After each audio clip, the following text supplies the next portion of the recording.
Sawadee ka, happy Friday, and you're watching Thailand News Update. In today's news, travelers no longer need a PCR test before their flight into Thailand, AIS expressing opposition to the merger of True and DTAC, and a man smuggling illicit contents in his underpants to Hat Yai. All that and more coming up.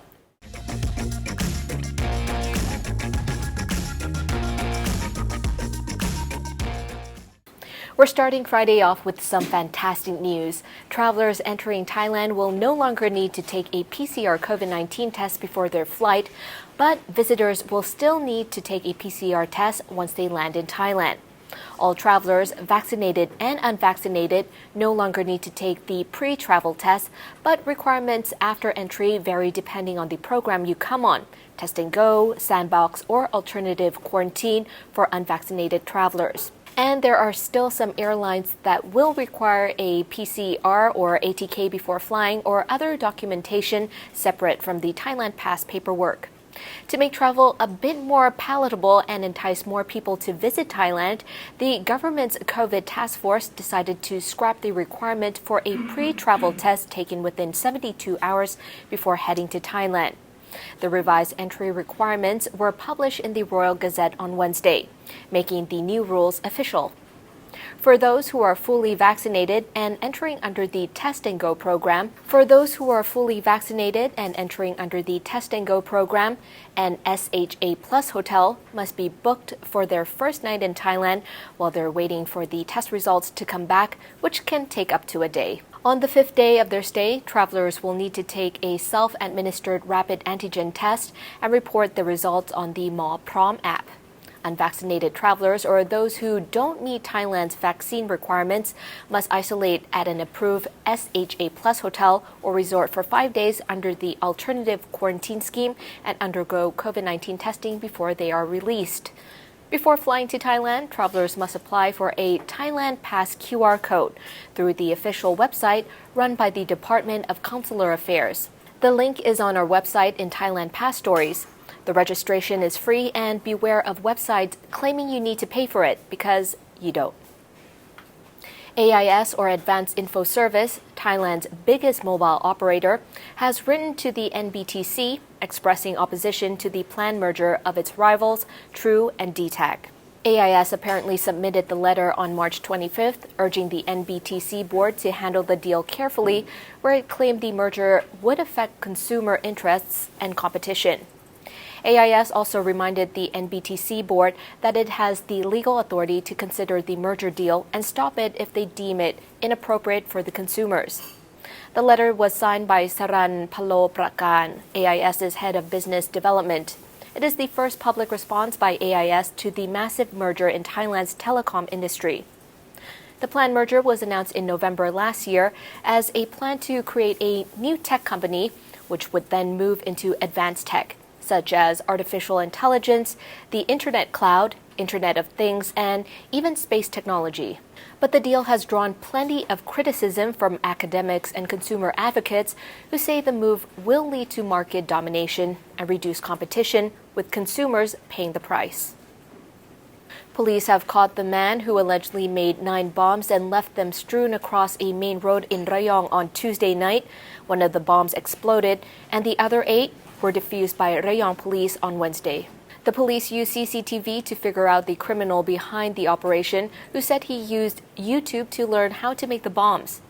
Yesterday, an 18-year-old man was detained and has allegedly confessed to making 9 homemade bombs and to leaving them strewn across the 4-lane Cheung Neun Kok Road in Rayong province on Wednesday night. A local man heard an explosion around midnight on Wednesday and found 8 more homemade bombs lying in the road when he went out to look. Rayong's explosive ordnance disposal team removed the bombs and defused them. The man put his 9 homemade bombs in his backpack and drove on his Honda motorcycle to the scene of the incident. When he got there, he threw a bomb that exploded and tried to make a quick escape, dropping the 8 other bombs in the process. The man is facing 2 charges: possession of explosives and causing an explosion that is dangerous to others. Transferring money overseas?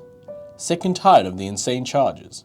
Well, There's a new product to solve that problem. Try D-Money on your next international money transfer with the best rates and no added costs. Go to dmoney.com.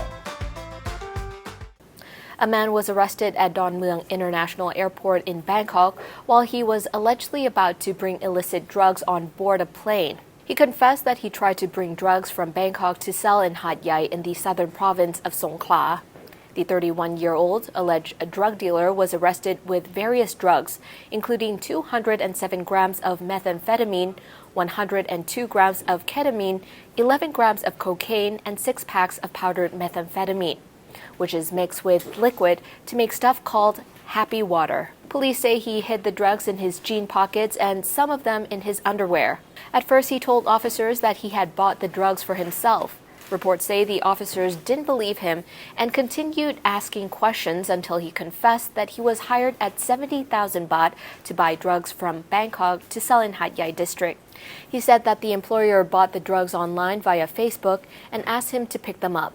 The suspect was charged with trafficking of illicit drugs. A woman who had been suffering from pain in her breast had found that gauze fabric had been left inside her body from a breast augmentation a decade ago. She sought help from a celebrity lawyer who is now calling for the beauty clinic to take responsibility for the woman's suffering. The lawyer, Sita Biabangkut, shared the case on his official Facebook page to warn people to be careful when attending any surgeries. The woman told her lawyer that she had breast augmentation surgery 10 years ago. She recently went to a doctor reporting pain in one of her breasts. She underwent another surgery, and doctors found a gauze that had been left inside her for over a decade.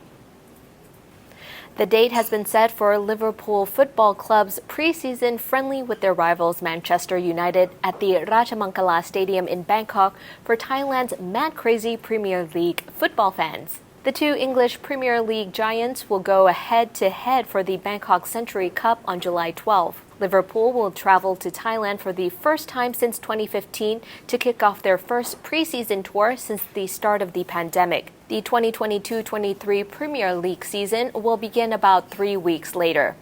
The long-awaited match can go ahead as planned since Thailand eased entry requirements for fully vaccinated travelers who can now enter the country without quarantine. Tickets go on sale today from 9 a.m. and can be purchased through the Thai Ticket Major website. Ticket prices range from 5,000 baht to 25,000 baht. Each fan can buy up to 4 tickets each. Both clubs have a huge following in Thailand, and there is no doubt the stadium will be packed out with fans. PM Prayut Chan-o-cha plans to turn Phuket into a world-class hub of medical tourism by 2028.